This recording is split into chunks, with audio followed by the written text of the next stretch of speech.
വയനാട്ടിൽ വിളിച്ചു ചേർത്ത ഉന്നതതല യോഗത്തിന് ശേഷം കടുവ ആക്രമണത്തിൽ മരിച്ച രാധയുടെ വീട്ടിലേക്ക് എത്തിയ മന്ത്രി കെ ശശീന്ദ്രന് നേരെ ജനങ്ങൾ പ്രതിഷേധിക്കുകയാണ്. വയനാട് പിലാക്കാവിൽ മന്ത്രി കെ ശശീന്ദ്രന്റെ വാഹനം തടഞ്ഞു. യൂത്ത് കോൺഗ്രസ് പ്രവർത്തകർ കരിങ്കൊടി കാണിച്ചു.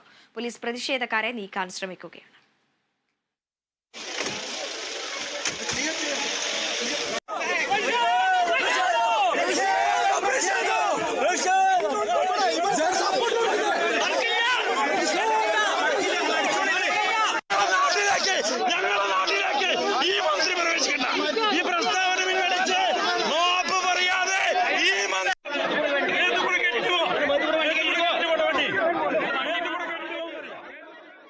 വാർത്തയുടെ വിശദാംശങ്ങളുമായി ഹരിത കരുണാകരൻ ചേരുന്നു.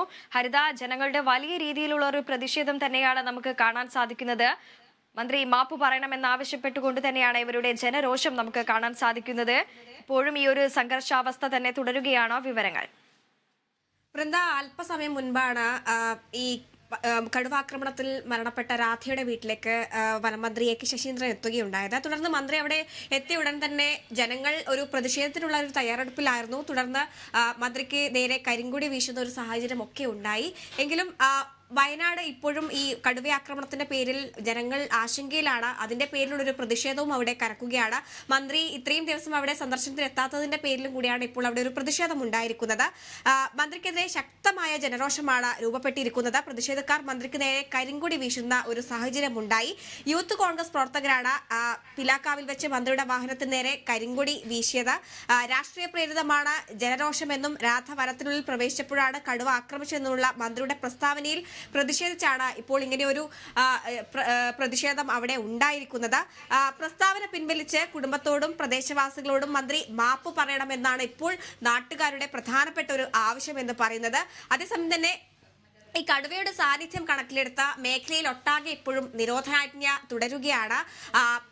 എല്ലാ വിദ്യാർത്ഥികൾക്ക് അടക്കം അവിടെ പരിസര പ്രദേശങ്ങളിൽ മൊത്തത്തിൽ ഇപ്പോൾ നിരോധനാജ്ഞയിലാണ്. ഇപ്പോൾ ഏകദേശം 2-3 ദിവസം ആവാനായി ഇപ്പോൾ രാധ കടുവയാക്രമണത്തിൽ കൊല്ലപ്പെട്ടിട്ട് ഇതുവരെയും കടുവയെ പിടികൂടാൻ അവിടെ സാധിച്ചിട്ടില്ല.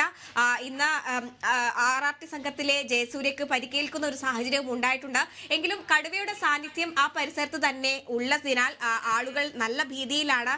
കാരണം ഒറ്റപ്പെട്ട സംഭവമല്ല ഈ ഒരു കടുവയാക്രമണം എന്നത്. വയനാട് ഈ ഒരു മേഖലയിൽ തന്നെ തുടരെ നിരന്തരം ഇത്തരം വന്യജീവി ആക്രമണങ്ങൾ ഉണ്ടാകുന്നു, അതിൽ മരണങ്ങളും സംഭവിക്കുന്നു. ഈ ഒരു പ്രതിഷേധം കൂടിയാണ് ഇപ്പോൾ വനമന്ത്രിക്ക് നേരെ ഉണ്ടായിരിക്കുന്നത്.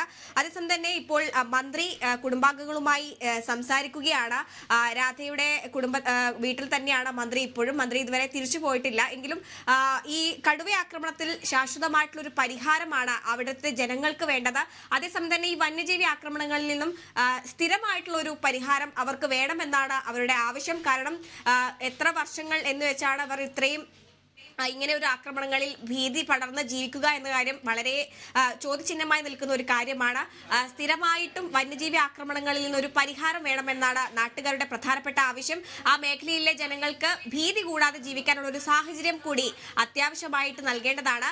അതേസമയം തന്നെ നിലവിൽ ഇപ്പോൾ അവിടെ പ്രതിഷേധം മന്ത്രിക്ക് നേരെയാണ്. മന്ത്രി ഇത്രയും ദിവസം അവിടെ സന്ദർശിക്കാൻ എത്തിയില്ല. അതേസമയം തന്നെ അവർക്ക് വേണ്ട നടപടികളൊക്കെ സ്വീകരിച്ചിട്ടുണ്ടെങ്കിലും കൃത്യമായിട്ടുള്ള മന്ത്രി അവിടെ സന്ദർശിക്കാത്തതിലാണ് ഇപ്പോൾ ജനങ്ങൾ അവിടെ പ്രതിഷേധിക്കുന്നത്. ഇപ്പോഴും നിരോധനാജ്ഞ തുടരുകയാണ്. കടുവയെ ഇതുവരെ പിടികൂടാനായിട്ടുള്ള കൂടുകളൊക്കെ സ്ഥാപിച്ചിട്ടുണ്ടെങ്കിലും കടുവ ആ പരിസരത്ത് തന്നെ ചുറ്റി കറങ്ങുന്നതായാണ് വിവരം ലഭിക്കുന്നത്.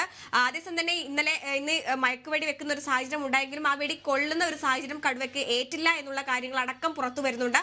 അങ്ങനെയെങ്കിലും ഈ ഒരു സ്ഥിതി തന്നെ നാളെയും തുടർന്നു പോവുകയാണെങ്കിൽ ജനങ്ങളുടെ പ്രതിഷേധം കൂടുതൽ കനക്കാനാണ് സാധ്യത. വൃന്ദ. ശരി, ഹരിതയാണ് വിവരങ്ങൾ പങ്കുവച്ചത്.